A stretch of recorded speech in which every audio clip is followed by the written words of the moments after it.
That New Year's Eve started like any other. I was visiting my friend's apartment downtown. We had been out celebrating with a small group. Nothing wild. Just some drinks, music, and chatting. Around 11:45 p.m. I decided to leave early. I wanted to get home before the streets got too crowded. The city was already filling with people celebrating, and I wasn't in the mood for all the noise. My apartment was about a 25-minute walk away. I felt fine. The air was cold but fresh, and the streetlights were bright enough. I kept my scarf wrapped tight and my hands in my pockets. The sidewalks were slippery with ice, and every now and then I could hear fireworks popping somewhere, in the distance. At first, the walk was peaceful. I passed a few other groups of people heading to parties or watching the countdown on TVs and bars through the windows. I saw couples holding hands, friends laughing. It felt like everyone was in a good mood. But then I noticed someone walking behind me. It was subtle at first. Just a shadow that moved when I stopped. I didn't look back right away because I didn't want to seem paranoid. I told myself it was just another person heading the same way. I tried to change my pace, walking faster. They did too. I slowed down a little. So did they. My heart started to beat faster. I glanced back quickly. A man, maybe late 20s or early 30s. Dark jacket, jeans, and a baseball cap. Nothing about him looked threatening at first, but something in his eyes made me uneasy. They were fixed on me, watching. I kept walking, trying not to panic. When I reached a small park, I decided to cut through it to save time. It was mostly empty, just some benches covered in snow and bare trees silhouetted against the streetlights. I heard the man behind me quicken his steps. I pulled my phone out and pretended to call someone. He didn't stop. My hands shook, but I kept walking, scanning the shadows. At one point, he called out softly, "Hey, you okay?" I didn't answer. My breath came out in quick clouds. The park felt suddenly colder and darker than before. I spotted a small group of people gathered near a cafe window. I headed straight toward them, hoping to blend in. As I reached the group, I turned to see if he had stopped. He was gone. I let out a shaky breath, heart pounding in my ears. I stayed with the group for a few minutes, texting my roommate to come pick me up. But when I looked away from my phone, the man was standing just across the street staring at me again. He didn't move when the crowd moved away. It felt like he was waiting. I told my roommate to hurry. The minutes felt like hours. When the cab arrived, I ran to it, almost tripping on the icy sidewalk. I locked the door behind me and looked out the window. The man was still standing there, watching. When I got home, I locked every door and window twice.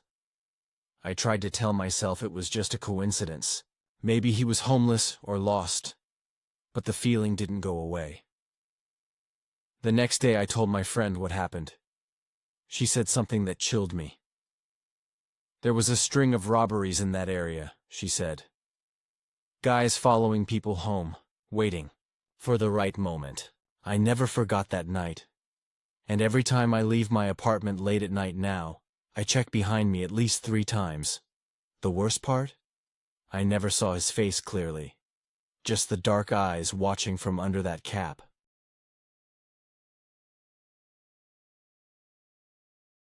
I was working the night shift on New Year's Eve at a small gas station just outside town. It was my first real job, and I was 19 years old. The place was quiet most of the night, except for a few regular drivers stopping for gas or snacks. The owner told me to lock the doors after midnight since sometimes people could get rowdy on New Year's. But it was my last night before a week off, so I didn't worry too much. I figured it'd be just another long, slow night. At around 11:30 p.m., a man walked in. He looked tired, maybe in his late 40s, wearing a dark coat and a baseball cap pulled low over his face.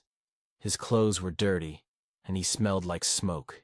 Moved slowly to the counter and placed a cold bottle of water and a pack of cigarettes down. I scanned his ID, then rang up the sale. "Long night?" I asked, trying to be polite. He didn't answer, just stared at the floor. I felt a little uneasy but shrugged it off. As I handed him his change, the man suddenly said, "You working alone tonight?" "Yeah," I said. "The owner trusts me." He nodded slowly. "That can be risky." Before I could ask what he meant, the door chimed. Another customer? It was just past midnight, so I checked the clock, but no one came in. I looked out through the glass doors. Nothing. Just empty, snow-covered parking lot. The man watched me, his eyes sharp now. "You ever get scared working alone?" he asked quietly. I laughed nervously. "Not really. It's just a gas station." He smiled, but it wasn't friendly. It was slow and cold. "I used to work nights too," he said. "Years ago. I know what it's like to feel like someone's watching."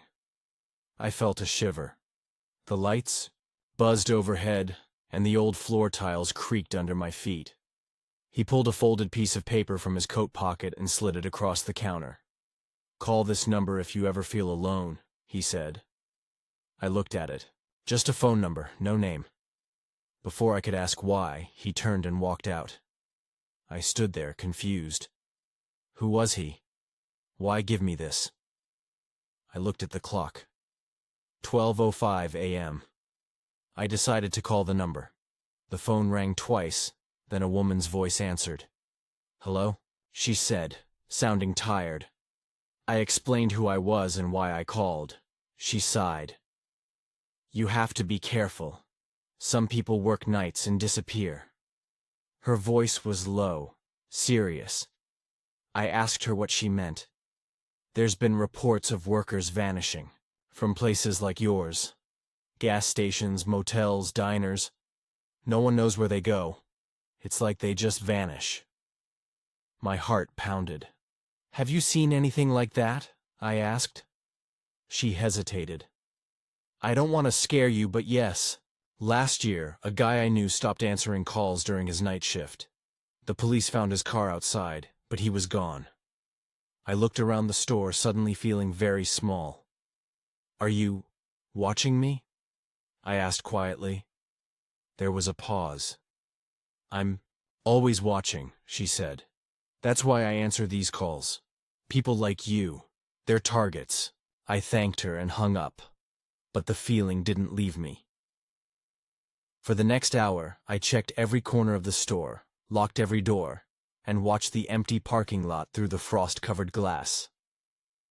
At 1:15 a.m., the door chimed again. I looked up quickly. No one. I blinked.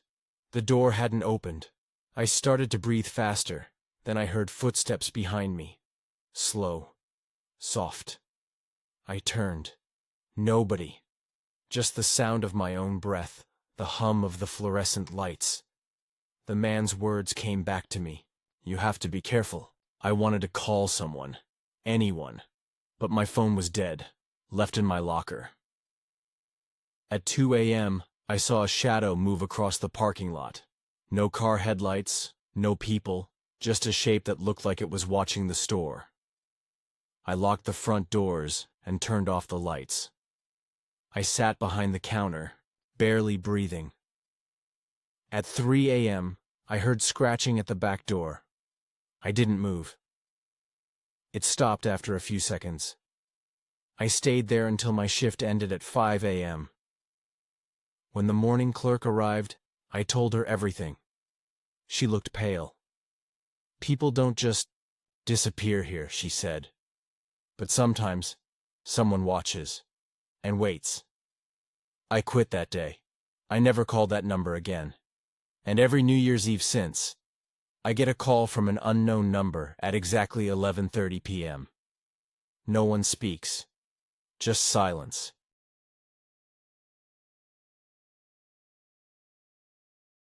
It was New Year's Eve, and I was alone for the first time in years.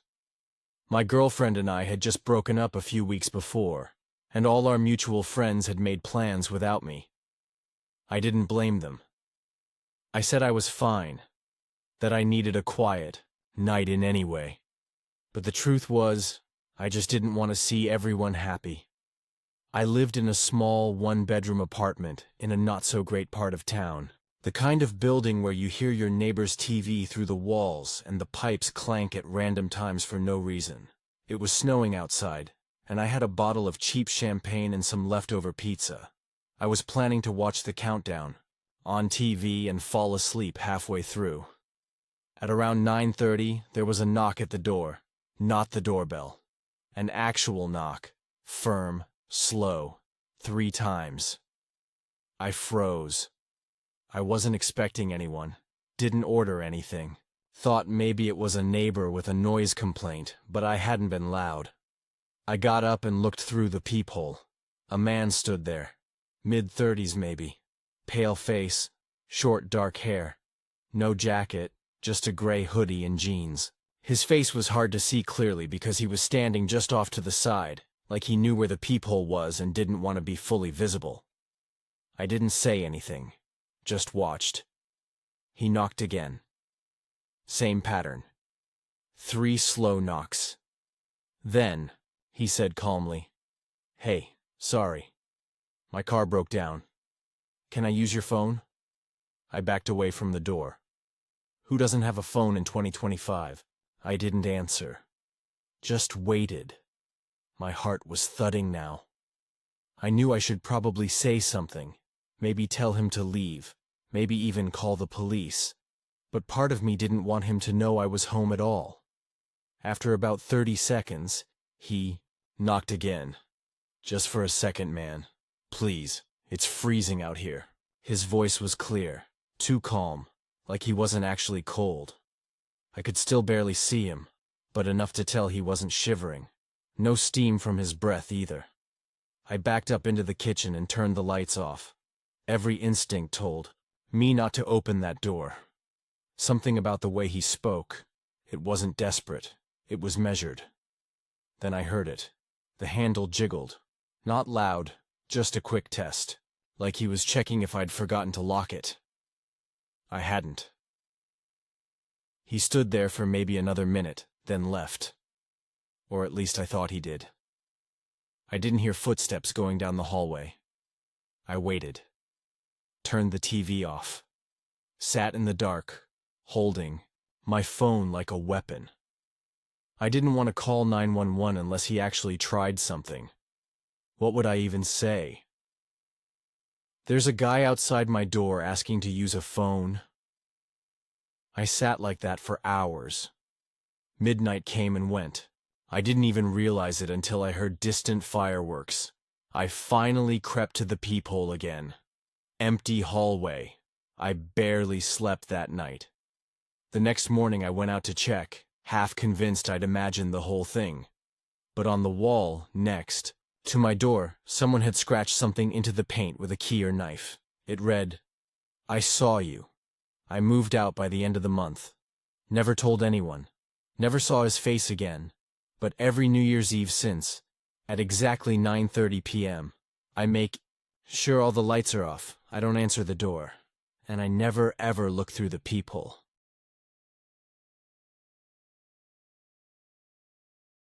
When I moved into the apartment, I thought I'd found a fresh start. It was a small 2-bedroom place, cheap rent, close to my new job. I wasn't looking forward to living alone, so I answered an ad and found a roommate named Mark. Mark seemed normal enough at first, quiet, kept to himself mostly. We shared the kitchen, the bathroom, and kept our own spaces clean. I worked nights, and Mark had a day job, so our schedules barely crossed. The first few weeks were fine. But then, as New Year's Eve approached, things started to feel off. I was out with friends that night. Mark was supposed to be home. When I got back around midnight, the apartment was dark and silent.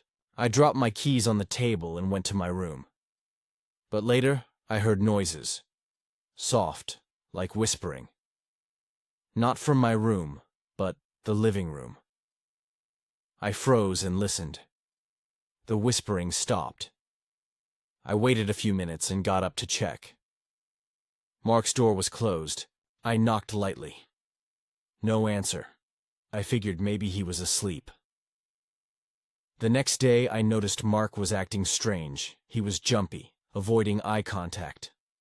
When I asked about his night, he said he stayed in his room, working on something. I let it go. But over the next few days, I started noticing odd things. Sometimes, I'd find my things moved or missing. My phone charger was gone one morning. I blamed myself, thinking maybe I'd misplaced it. One night, I heard the whispering again, this time from behind the living room wall. I pressed my ear against it. I could hear a faint tapping, like someone was trying to send a message. It was unnerving. I tried talking to Mark about it. He just shrugged, said I was imagining things. I began to feel unsafe in my own home. Then on New Year's Eve, it all got worse. I was out late again. When I came back at 1 a.m., the front door was unlocked. I always locked it. Inside, the place was cold. Mark was nowhere to be found. I checked my room. My stuff was scattered. I called his phone. No answer. Then I heard the whispering again, coming from the kitchen. I walked over slowly. There, on the kitchen table, was a small notebook I'd never seen before. I opened it carefully. Inside, strange notes were written. Dates, times, and what looked like names crossed out.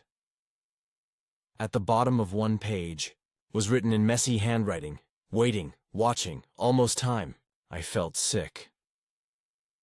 Suddenly the lights flickered. The whispering grew louder. I grabbed my phone and dialed 911.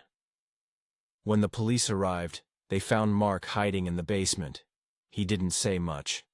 The officers searched the apartment and found hidden cameras in the living room, bedroom, even the bathroom.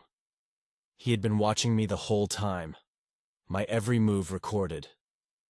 The police told me Mark had a history of stalking. I moved out the next day.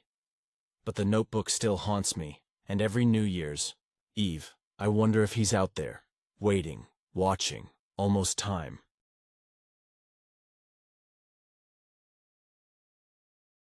I'll never forget the night I got stuck on that empty road on New Year's Eve. I was driving back home from a friend's party. It was late, around 11:30 p.m. The roads were quiet, almost empty. Most people were at celebrations, but I wanted to leave early and avoid the crowds. The highway I took cuts through a rural area with nothing but fields and trees on both sides. No streetlights, no houses, just long stretches of dark road. My phone battery was low, around 15%. I thought I'd make it home before it died. About 20 minutes into the drive, my car started to sputter. The engine sounded rough and the lights dimmed. I pulled over to the side and tried to restart the car, but it wouldn't start. Panic hit me. I was miles from the nearest town. No houses, no gas stations, nothing. I checked my phone. Dead. I felt completely alone. I thought maybe a passerby would stop. So I got out and walked to the side of the road. The cold night air hit me hard. I could see my breath. The sky was clear, stars shining bright. But the silence was loud. No cars passed. No sounds except the occasional rustle of trees. I walked back to my car and sat inside, hoping someone would come soon. I thought about calling my friend, but my phone was dead. I noticed something strange, a faint light flickering far down the road. At first, I thought it was a car, but it didn't move. It just stayed there, pulsing like a small lantern. Curious and desperate, I decided to walk toward it.